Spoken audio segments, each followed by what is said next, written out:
हमारा अन्नदाता।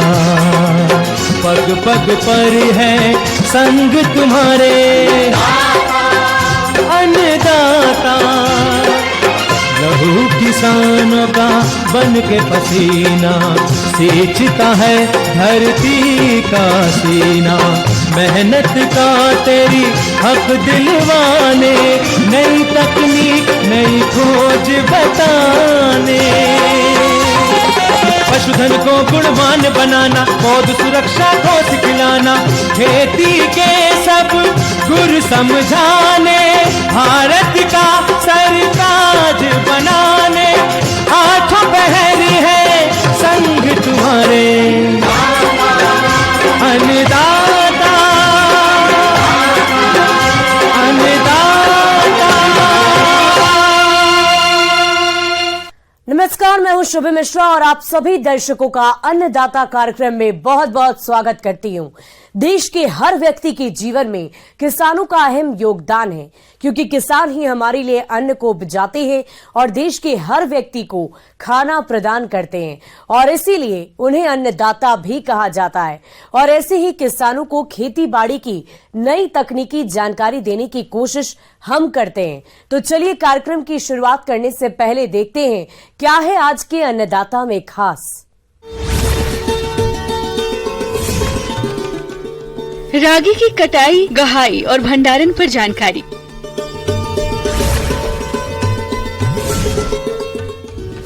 अनुबंध खेती से किसानों का होगा फायदा।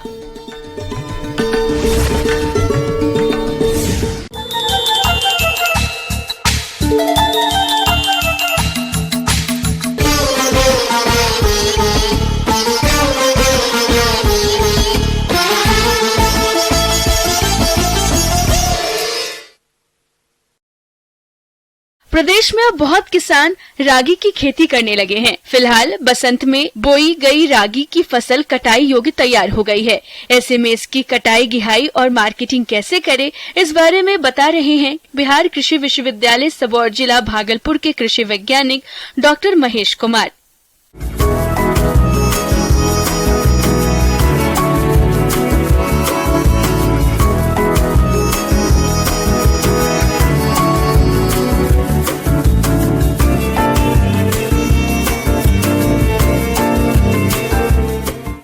जैसा कि हम जानते हैं, रागी हमारे भारतवर्ष की एक महत्वपूर्ण श्री अन्न की फसल है, और आज के इस परिप्रेक्ष्य में जो मौसम परिवर्तित हो रहा है, जल की कमी होती जा रही है, साथ ही साथ इस बढ़ते तापमान में कम उर्वरा शक्ति वाले खेतों के लिए रागी किसान भाइयों के लिए एक वरदान फसल के रूप में है।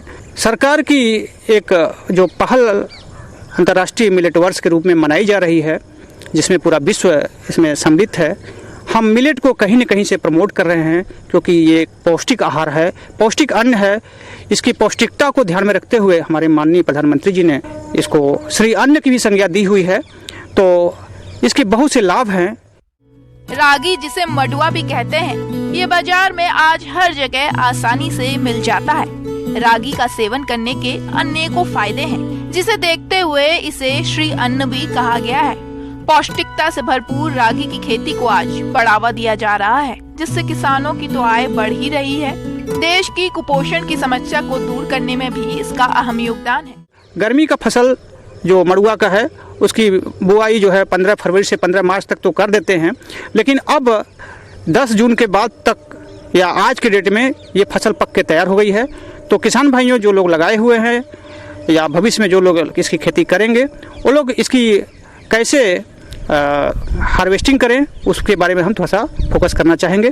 तो चूँकि हमारे देश में अभी जो रागी की फसल है, जिसको हम मड़ुआ कहते हैं किसान भाइयों, इसकी अभी हम बहुत ज़्यादा मैकेनाइजेशन नहीं कर पाए हैं। विशेषकर कर्नाटका वगैरह में तो हम मैकेनिकल हार्वेस्टिंग भी कर लेते हैं। वहाँ विभिन्न प्रकार के हमारे मैकेनिकल डिवाइसेस हैं, जिनके माध्यम से हम सीधे खड़ी खेत से ही कंबाइन हार्वेस्टर की तरह ही उसको हम बालियों को अलग करके उसकी हम हार्वेस्टिंग करते हैं। लेकिन अपने बिहार राज्य में चूँकि अभी हम लोग बहुत शुरुआत की अवस्था में हैं, तो ऐसे में हम लोग अभी क्या कर रहे हैं, इसकी जो बालियाँ आप दिख रहे हैं, जो ये फिंगर्स दिख रही हैं, इस फिंगर्स को हम हंसिया से, जिसको बिहार के लोकल भाषा में कचिया बोलते हैं, कचिया के माध्यम से हम इसकी बालियों को, इसकी ईयर हेड को या इसके हम फिंगर्स को अलग कर लेते हैं। और अलग करने के बाद इसको हम 3 से 4 दिन अच्छी धूप में सुखा लेते हैं। जब दाने आसानी से अलग होने लगते हैं तब हम इन दानों को अलग करने के लिए या तो हम लो आरपीएम स्पीड पर थ्रेशर में हम डाल देते हैं, थ्रेशिंग करके उसको हम हवा दे करके उसकी हम ओसाई कर लेते हैं और सफाई करके उसको हम रख सकते हैं।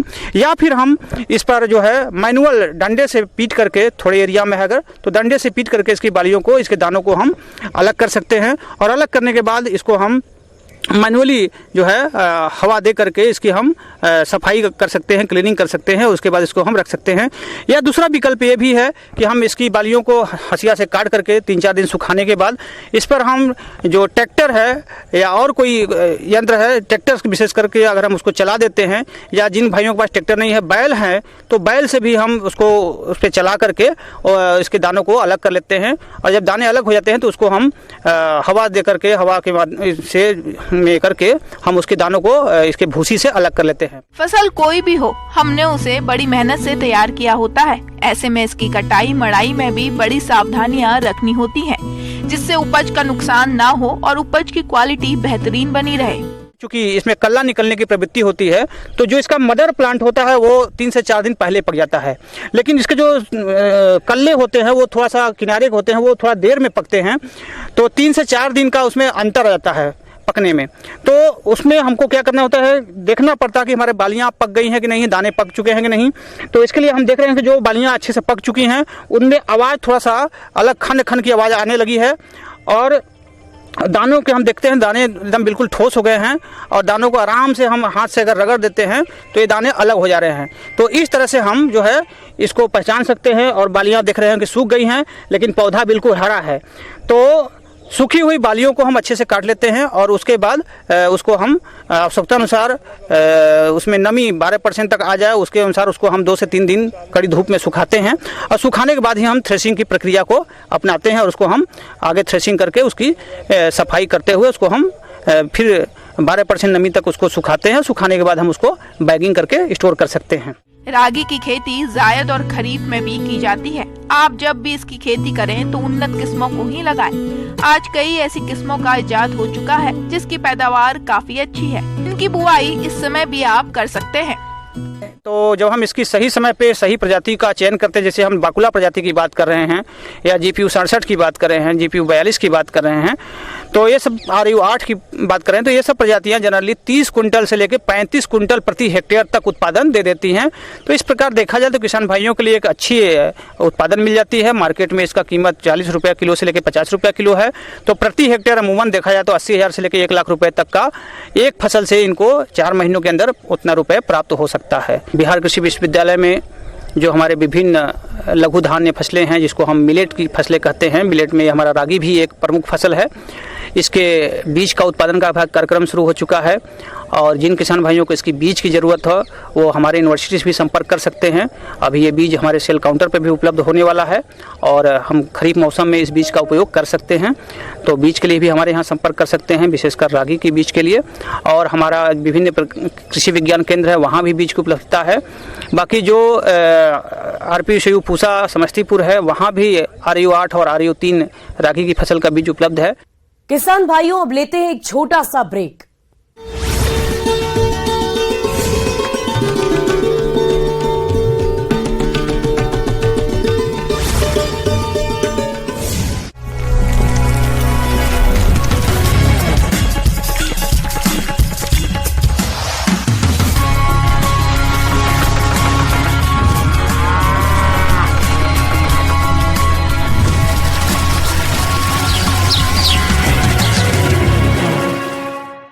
ब्रेक के बाद आप सभी दर्शकों का अन्नदाता में बहुत बहुत स्वागत है।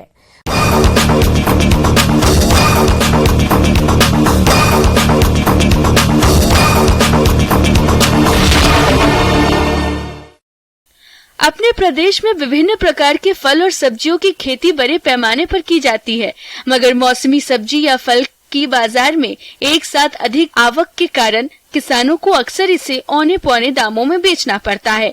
अगर किसान इन फसलों की खेती कॉन्ट्रैक्ट फार्मिंग के तहत करे तो वो इसका अधिक मुनाफा कमा सकते हैं। पर अब आप सोच रहे होंगे कि आखिर ये कॉन्ट्रैक्ट फार्मिंग क्या है और इसे कैसे करते हैं। इसके लिए देखिए कार्यक्रम का ये अंश।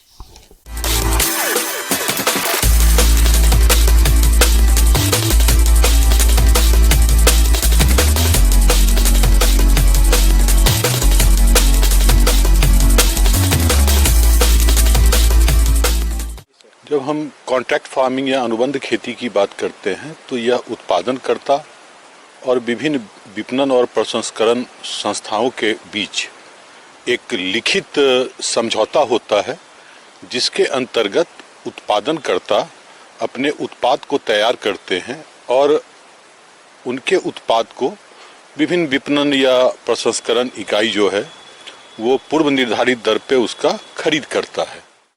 कई बार ये देखा गया है कि खरीदार न मिलने पर किसानों की फसल बर्बाद चली जाती है। इसके पीछे सबसे बड़ी वजह होती है किसान और बाजार के बीच तालमेल की कमी। कई बार बाजार में एक ही प्रकार के इतने उत्पाद आ जाते हैं कि किसानों को अपने उत्पाद का बहुत कम दाम मिलता है। कभी कभी तो लागत निकालना भी मुश्किल हो जाता है। किसानों की इस समस्या का हल कुछ हद तक कॉन्ट्रैक्ट खेती के जरिए निकाला जा सकता है। कॉन्ट्रैक्ट खेती से फसल की बर्बादी रोकी जा सकती है और किसानों को भी उनके उत्पाद की मुनासिब कीमत मिल जाती है। तो अगर हम इस कॉन्ट्रैक्ट फार्मिंग की बात करें तो आज के परिप्रेक्ष्य में इसकी आवश्यकता इसलिए अधिक हो गई है कि अधिकांश किसानों के पास में जो भू जोत है वो काफ़ी छोटा हो गया है। अगर दूसरी तरह हम देखें कि किसान जो है वो विभिन्न तरह के फसलों का उत्पादन करता है, वो सब्जियों का करता है, फल का करता है एवं अन्य फसलों का भी करता है, तो बहुत से ऐसे फसल होते हैं जिनका जीवन चक्र बहुत छोटा होता है। यानी सब्जियां या फल की अगर हम बात करते हैं तो बहुत कम समय में खराब हो जाता है और ऐसे में कम अवधि के बीच में किसानों के लिए बाजार को ढूंढना और उससे अच्छा मूल्य प्राप्त करना बड़ा कठिन हो जाता है। तो इसलिए किसानों को इस तरह की खेती की आवश्यकता हो रही है। अगर हम विपणन या प्रसंस्करण इकाई की बात करें तो उनकी आवश्यकता यह है कि विभिन्न उत्पादों के लिए उन्हें विभिन्न गुणवत्ता के इनपुट की आवश्यकता होती है, फसल की आवश्यकता होती है। तो उनके लिए भी यह जरूरी है कि जो उनकी आवश्यकता है, जिस गुणवत्ता के फल या फसलों की आवश्यकता है, वो उनको समय पे उपलब्ध हो सके। तो दोनों पक्षों की आवश्यकता के अनुसार इस कॉन्ट्रैक्ट फार्मिंग की आज के डेट में बहुत ज़्यादा आवश्यकता है और ये कोई नया चीज़ नहीं है। विभिन्न रूपों में बहुत पुराने समय से ये चीज़ें होती आ रही हैं। अगर हम बाग की बात करें तो कई जगह पे विभिन्न अवस्थाओं में, यानी बाग अगर किसान ने तैयार कर लिया है तो शुरुआत में ही वो अनुबंध कर लेता है, या कई बार जब उसमें फलन आ जाता है उसके बाद 1 साल के लिए फलों का अनुबंध करता है। अगर हम विकसित प्रदेशों की बात करें या खेती में विकसित प्रदेशों की बात करें तो अगर हम महाराष्ट्र, त्रिपुरा, उड़ीसा, हिमाचल ऐसे फसलों में जहां औद्यानिक फसलें ज़्यादा होती हैं, जिनका बाजार मूल्य अधिक होता है, तो वो अनुबंध खेती पूर्व से ही करते आ रहे हैं। दरअसल कॉन्ट्रैक्ट खेती के तहत किसानों के बीच सौदा तय होता है, जिसमें उत्पाद की मात्रा, क्वालिटी और दाम पहले तय कर लिए जाते हैं। फिर चाहे बाजार में कोई भी दाम हो, किसानों को अपने उत्पाद का तय मूल्य कंपनी द्वारा दिया जाता है। कॉन्ट्रैक्ट खेती का मकसद है फसल उत्पाद के लिए तयशुदा बाजार तैयार करना। इसके अलावा कृषि के क्षेत्र में पूंजी निवेश को बढ़ावा देना भी कॉन्ट्रैक्ट खेती का उद्देश्य है। जहाँ तक इसमें सहभागिता के लिए या इसका लाभ उठाने का अगर हम बात करते हैं तो जो हमारे पूर्व से जहाँ पे इसकी नियामक की स्थापना हो चुकी है, जैसे महाराष्ट्र है, पंजाब है, हरियाणा है, APMC एक्ट के अतिरिक्त जहाँ पे कॉन्ट्रैक्ट के लिए अलग अनुबंध की व्यवस्था की गई है, तो उन प्रदेशों में तो उन संस्थाओं को सीधे किसान संपर्क कर सकते हैं जिससे कि वो अनुबंध के हिस्सा हो जाए। जिन प्रदेशों में इस तरह के नियामक की स्थापना नहीं हुई है, वहाँ पे भी अलग अलग फसल के लिए अलग अलग अनुबंधकर्ता का इंफॉर्मेशन, सूचना जो है वो वेबसाइट पे है। जैसे अगर हम बात करें कि पपीता की खेती की, तो पपीता के लिए कई ऐसे फर्म हैं जो सीधा किसानों से अनुबंध करते हैं और वो उसके लिए अपना इनपुट वो खुद उपलब्ध कराते हैं। उसी तरह अगर हम देखते हैं कि अभी लेयर फार्मिंग की काफ़ी बढ़ावा हुआ है, किसानों में उसके प्रति जागरूकता आई है। तो कई ऐसे फार्म हैं जो किसानों से कहते हैं कि आप हमारे साथ अनुबंध कीजिए, हम आपको चूजा उपलब्ध कराएंगे, हमारे जो सुपरवाइजर है, जो तकनीकी विशेषज्ञ हैं, वो आपके फार्म का सुपरविजन करेंगे और आप चाहें तो वो हमसे सीधे हमको आप बेच भी सकते हैं। अनुबंध पर खेती के तहत किसानों को बीज, ऋण, उर्वरक, मशीनरी और तकनीकी सलाह उपलब्ध कराई जा सकती है ताकि उनकी उपज कंपनियों की आवश्यकताओं के ही अनुरूप हों और किसानों को कंपनियों की तरफ से पूर्व निर्धारित बिक्री मूल्य मिल सके। तो अलग अलग फसलों में अलग अलग फार्म्स हैं जो अलग अलग क्षेत्रों में काम कर रहे हैं। अगर किसान उसके लिए इच्छुक हैं तो अभी कम से कम बहुत सीमित स्तर पे ये चीजें हो रही हैं जिसमें सरकारी नियामक का अभी आगमन नहीं हुआ है, लेकिन इस दिशा में भारत सरकार जो है वो काफी लगनशील है, काफी प्रयासरत है।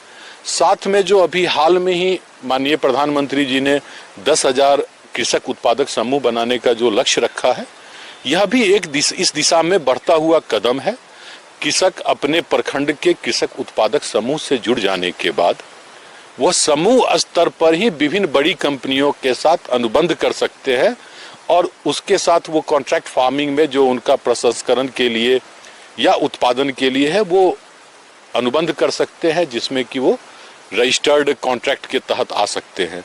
इसके लिए भारत सरकार ने राष्ट्रीय स्तर पर कंपनियों का चुनाव किया है और प्रदेश स्तर एवं जिला स्तर पे भी विभिन्न फसलों के लिए विभिन्न कंपनियों का चुनाव की प्रक्रिया चल रही है। तो हम एफपीओ की मदद से ही जो छोटे किसान हैं वो सीधे ना जा करके एफपीओ के थ्रू भी कॉन्ट्रैक्ट फार्मिंग में जा सकते हैं, जिनसे कि उनको कोई भी शंका या आर्थिक क्षति होने की संभावना नगण्य हो जाए। इस तरह की खेती बढ़िया और सरल है और किसानों को मंडियों के चक्कर नहीं लगाने पड़ते, न ही उन्हें खेती बाड़ी से जुड़े कामों के लिए बीज और ऋण जुटाने की कोई चिंता करनी पड़ती है। इस तरह के अनुबंध से किसानों के लिए बाजार में उनकी उपज की मांग एवं इसके मूल्यों में उतार चढ़ाव का जोखिम कम हो जाता है। इसी तरह कंपनियों के लिए कच्चे माल की अनुपलब्धता का जोखिम घट जाता है। अनुबंध खेती यानी कॉन्ट्रैक्ट खेती को अपनाने से पहले कुछ सावधानी बरतनी चाहिए, क्योंकि आपकी थोड़ी सी लापरवाही से आपको भारी नुकसान उठाना पड़ सकता है। लेकिन समझदारी से कुछ बातों को ध्यान में रखते हुए कॉन्ट्रैक्ट खेती करने पर आपको निश्चित ही अच्छा फायदा होगा। एक चौथा होता है जिसमें कि एक मिडिल मैन होता है। कई प्रदेशों में जहां सरकारी कॉन्ट्रैक्ट नियामक की स्थापना हो चुकी है वहां पे बिचौलिए के रूप में सरकारी संस्थाएं होती है। कई जगह पे कई बिचौलिया करता होते हैं जो दोनों पक्ष के बीच में एग्रीमेंट करते हैं। यह एग्रीमेंट दो तरह से होता है, एक लिखित और जो रजिस्टर्ड एग्रीमेंट होता है। कई जगह पे किसान और अनुबंधकर्ता के बीच में सीधा अनुबंध होता है। तो ये जो प्रक्रिया है इसमें दोनों ही पक्ष विन विन कंडीशन में होते हैं। एक को गुणवत्ता युक्त सामान मिल पाता है, दूसरे का बाजार का निर्धारित मूल्य और उनके उत्पाद को अच्छी कीमत मिल पाती है। आगे और भी है खेती बाड़ी से जुड़ी हुई बहुत सी रोचक जानकारियां। यहां रुकेंगे एक और छोटे से ब्रेक के लिए।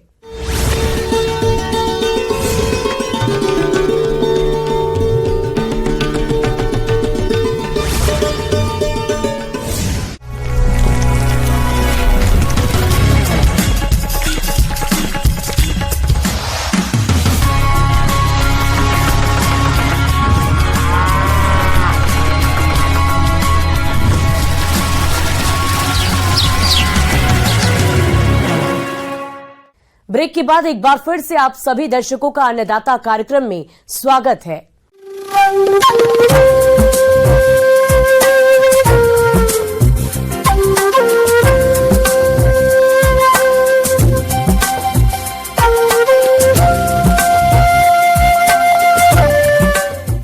किसान भाइयों, मौसम निश्चित रूप से फसलों की सफलता या विफलता का निर्धारण करने वाला सबसे महत्वपूर्ण कारक है और इसीलिए मौसम विभाग के रिपोर्ट पर साप्ताहिक कृषि सलाह कुछ इस प्रकार है।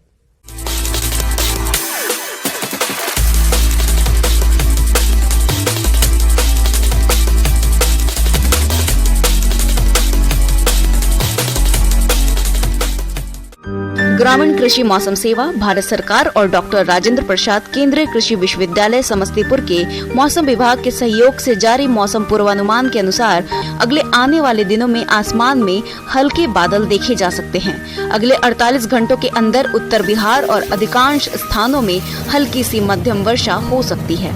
आकाशीय बिजली गरज के साथ हवा तेज चल सकती है। इस दौरान अधिकतम तापमान 36 से 38 डिग्री सेल्सियस के बीच रह सकता है, जबकि न्यूनतम तापमान 24 से 26 डिग्री सेल्सियस के आसपास रह सकता है। साथ ही औसतन 10 से 12 किलोमीटर प्रति घंटा की रफ्तार से अगले 1-2 दिनों तक पछिया हवा, उसके बाद पूर्वा हवा चलने की संभावना है। मौसम के मिजाज को देखते हुए किसान भाइयों को सलाह दी जाती है कि अधिकतम तापमान और कम बारिश के कारण खड़ी फसलों में नमी की कमी बनी हुई है। इस स्थिति में फसल में आवश्यकता के अनुसार सिंचाई वर्षा न होने की स्थिति में करें। खरीफ प्याज की खेती के लिए नर्सरी तैयार करें। इसके लिए छोटी छोटी उथली क्यारियों जिसकी चौड़ाई 1 मीटर और लंबाई सुविधा अनुसार रखें।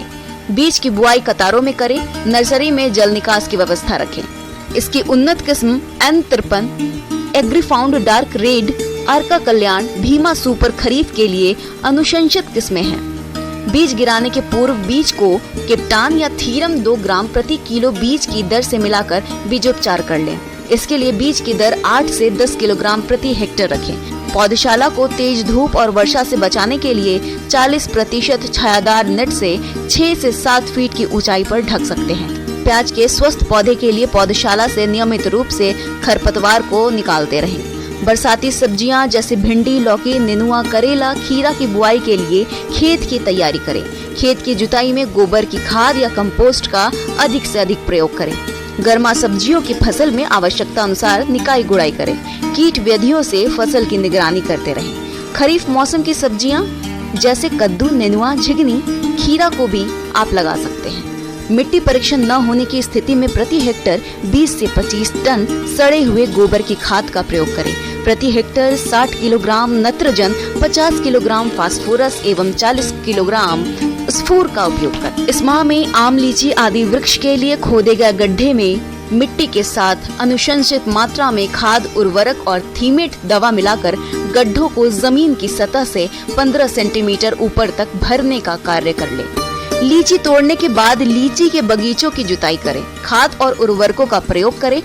5 साल और इससे बड़े आयु के पेड़ों में 40 से 60 किलो कंपोस्ट अथवा गोबर की सड़ी खाद, 50 kilo urea, 15 kilo single super phosphate, 13 kilo muriate of potash और 15 ग्राम सुहागा के मिश्रण को वृक्ष के पूरे फैलाव में समरूप बिछाकर मिट्टी में मिला दें। जिन किसान भाइयों का खेत खाली है तथा वे खरीफ धान की नर्सरी समय से लगाना चाहते हैं, वैसे किसान भाई खेत की तैयारी शुरू कर दें। खरीफ मक्का की बुआई के लिए खेत की तैयारी करें। बैगन की फसल में तना एवं फल छेदक कीट की निगरानी करें। इसके पिल्लू फल में घुसकर अंदर से खाकर पूरी तरह फल को नष्ट कर देते हैं। कीट का प्रकोप दिखाई देने पर सर्वप्रथम कीट से क्षतिग्रस्त तना एवं फलों की तुराई कर नष्ट कर दें एवं उसके बाद स्पाइनोसेट दवा 1 मिलीलीटर प्रति 4 लीटर पानी की दर से घोलकर आसमान साफ रहने पर छिड़काव करें। पशु चारा के लिए ज्वार, बाजरा तथा मक्का की बुआई करें। इसके साथ में लोबिया तथा राइस बीन की बुआई करें। पशुओं के प्रमुख रोग एंथ्रेक्स, ब्लैक क्वार्टर और गलघोंटू से बचाव के लिए पशुओं को टीके लगाएं।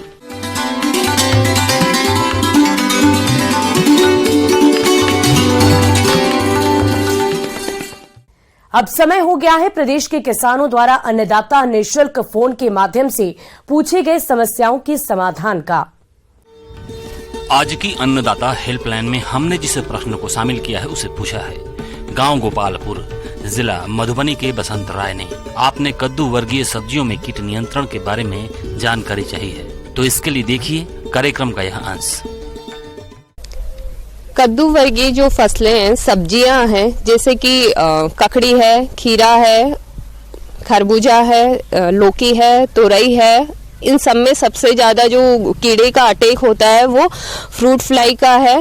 वो क्या करती है, जो फल लगते हैं उनको खा के नुकसान कर देती है। इससे क्या होता है, बाजार में उन फल के भाव नहीं मिल पाते और जो रेट होती है जो नहीं मिल पाती, पूरे फल को ये खराब कर देती है।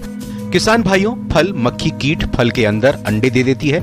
इससे फलों की गुणवत्ता तो खराब हो ही जाती है, साथ ही फसल का उत्पादन भी गिर जाता है। और किसानों को इस कीट के कारण भारी नुकसान उठाना पड़ता है। ये जैसे ही कद्दू वर्गीय फसलों में फूल आएंगे, फूल आने के बाद में जैसे ही फल सेट होगा उस टाइम पे ये नुकसान पहुंचाती है। जो फल होंगे उनके ऊपर ये अंडे देगी, अंडों से जो निम्फ निकलेगा वो फल के अंदर चला जाएगा और अंदर वाला जो पल्प है या गुद्दा है उसको पूरे को खा के उसको गंदा कर देगा और उसमें उस फल में से गंदी स्मेल भी आएगी। कद्दू वर्गीय सब्जियों में फल मक्खी कीट के कारण फल काणे हो जाते हैं और अंदर से सड़ जाते हैं। ऐसे फलों का बाजार में कोई भाव नहीं मिल पाता है, तो किसानों को चाहिए कि इस कीट को पहचान कर समय पर नियंत्रण के उपाय अपनाएं ताकि इस कीट से होने वाली भारी हानि से बचा जा सके। तो सबसे पहले अपन को जैसे ही जो फल खराब दिखे या जैसे ही फ्लावरिंग हुई उस टाइम पे बेट स्प्रे करना है। बेट स्प्रे क्या होता है, कुछ उसमें जैकरी या गुड़ शुगर का सॉल्यूशन लेता है जो कि उसमें प्रोटीन और कार्बोहाइड्रेट होता है, वो फ्रूट फ्लाई लेती है और फ्रूट फ्लाई जैसे ही एग लेइंग करेगी तो उनमें जो फर्टिलाइजेशन होगा वो कम होगा।